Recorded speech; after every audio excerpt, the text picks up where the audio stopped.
Hi, good morning everyone. I bring greetings from the Council of Architecture and extend my best wishes to Allana College of Architecture, Professor Leena Devnath, and the management for organizing this national conference on empirical theories in architecture, design, and planning. Our world is facing tough time, exceptional circumstances, and this pandemic, contrary to what we believe, has not broken our world, but has shown a broken world to us. But if we see history, there have been worse pandemics than this COVID 19.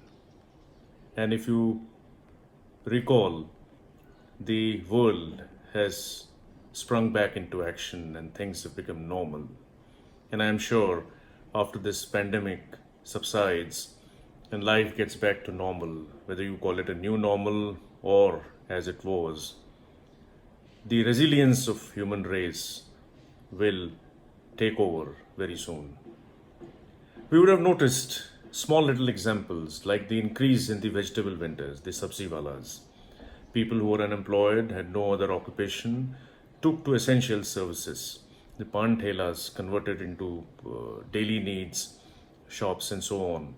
It's the resilience of a human being always wins. The human being as a race has learned to take over these kind of calamities, natural or man-made, which have come in its way.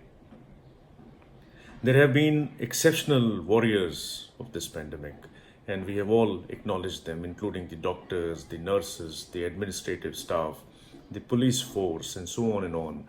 But one section of society, the teachers, which have risen beyond their normal capacities and capabilities to continue teaching, have gone unacknowledged. And today I would like to acknowledge each and every teacher of each sector that exists in our education to have risen to the occasion to continue the process of teaching and learning exceptionally from their homes or from their workplaces, wherever the situation might be as is. Professionally, architecture is going through a very tough time. We had the Supreme Court verdict in March, which shook our profession and the faith in our in the faith of our fraternity in our profession. And then came the pandemic. We at the council have been trying to douse fires. We have been trying to contain the damage as much as possible. We are taking appropriate measures to undo whatever so-called damage that has happened.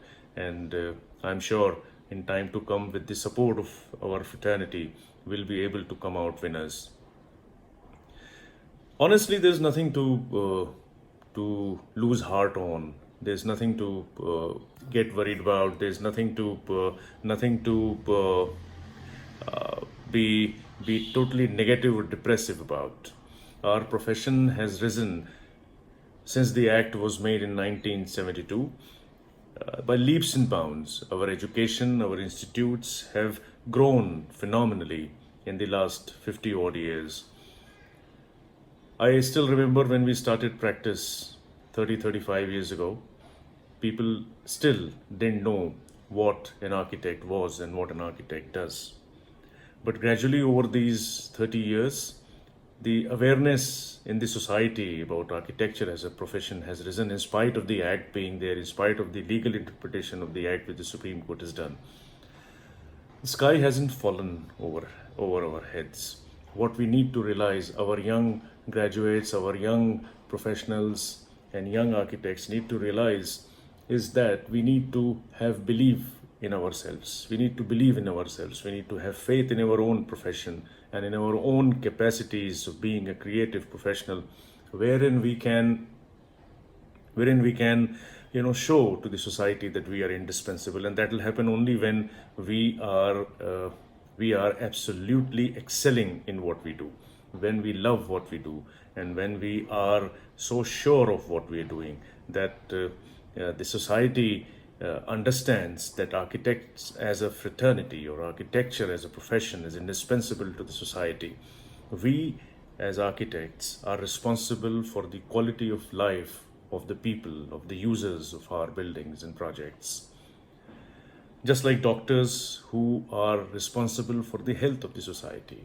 Now, that's a very tangible thing, but the services provided by an architect is intangible, and we need to understand and we need to realize that this intangible aspect of our profession is also playing a very important role in the lives of the people who use our buildings.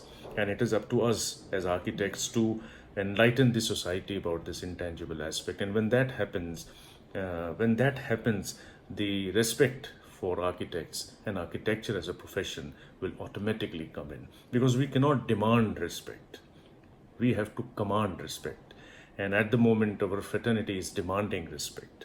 And it will come, I am sure, with the advent of this realization in the society that this intangible aspect is equally important in the lives of people who use this building. The NEP is being rolled out now. It's been approved by the cabinet. I'm sure it will be implemented soon. And the academia, the fraternity, feels that this is the end of the council, or the role of the council would be relegated to a limited scope.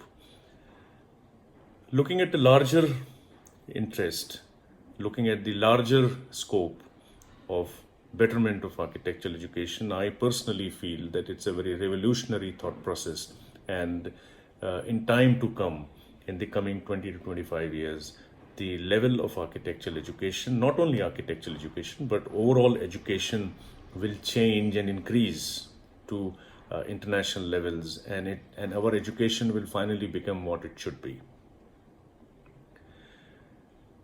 There are certain modalities, certain legalities which we need to look into as far as architectural education is concerned, and be rest assured we are doing that, and we're doing our best with inputs from all the stakeholders, with inputs from all people who matter, and we will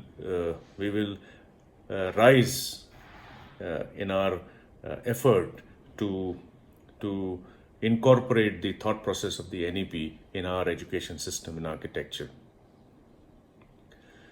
The younger architects, the fresh graduates, feel that there is a lack of work and it's very difficult to survive in these tough times. But let me assure you, the economy was slow prior to the pandemic, but it came to a standstill during the pandemic and the lockdown. It's a phenomena the world over, and architecture is hit the first because society feels that this is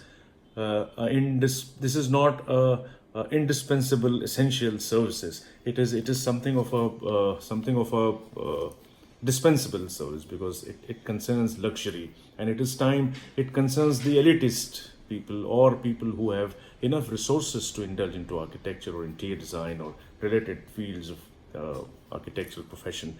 But it is time that we architects start looking at architecture as a wider scope, at a larger perimeter, wherein we have to understand the importance of society and societal contribution of architecture as a profession.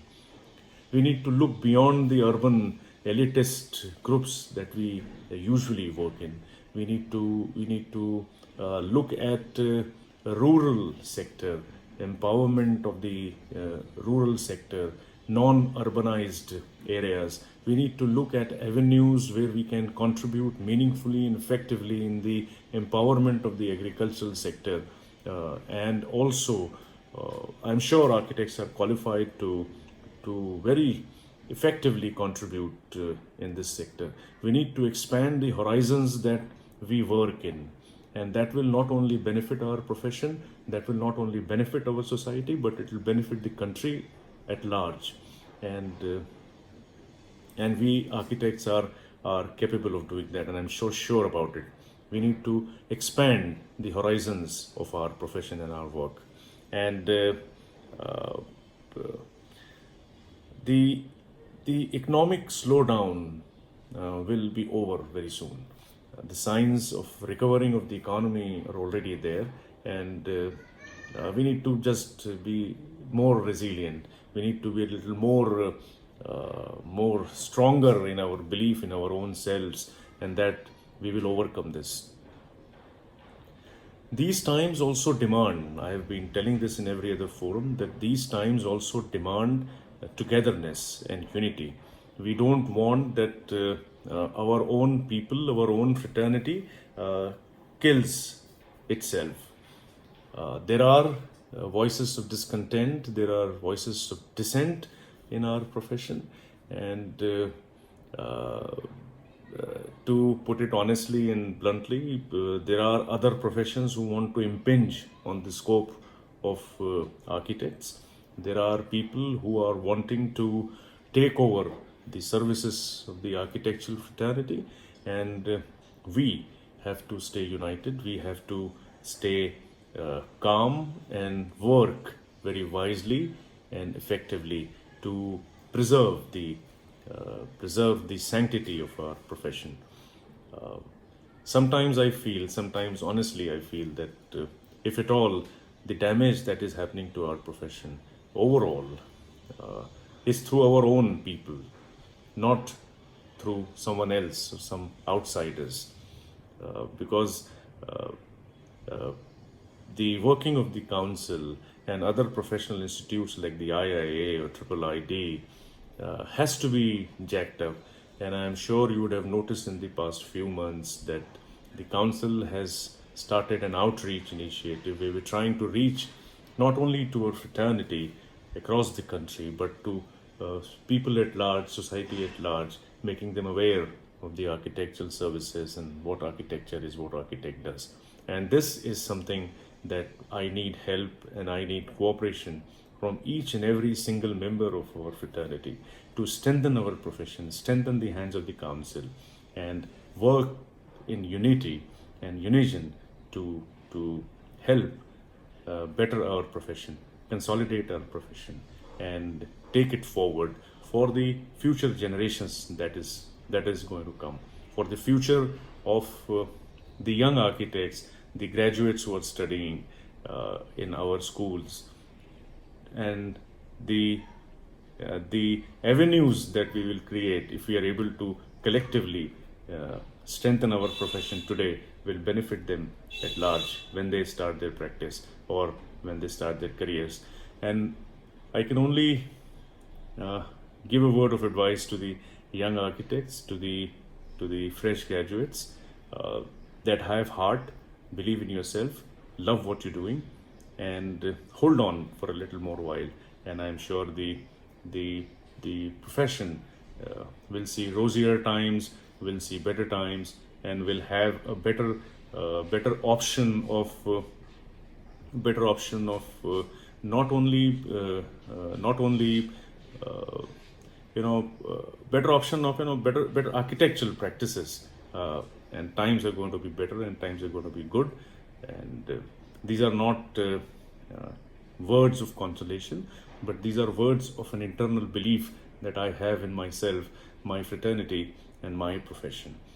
And I wish all of you, the organizers of this conference, the delegates, the participants, my fellow panelists, speakers, contributors of this conference, very best. And I'm sure the deliberations that have followed yesterday and today will be meaningful and insightful and will help our profession in reaching newer heights. Thank you very much for inviting me and giving me this opportunity to speak.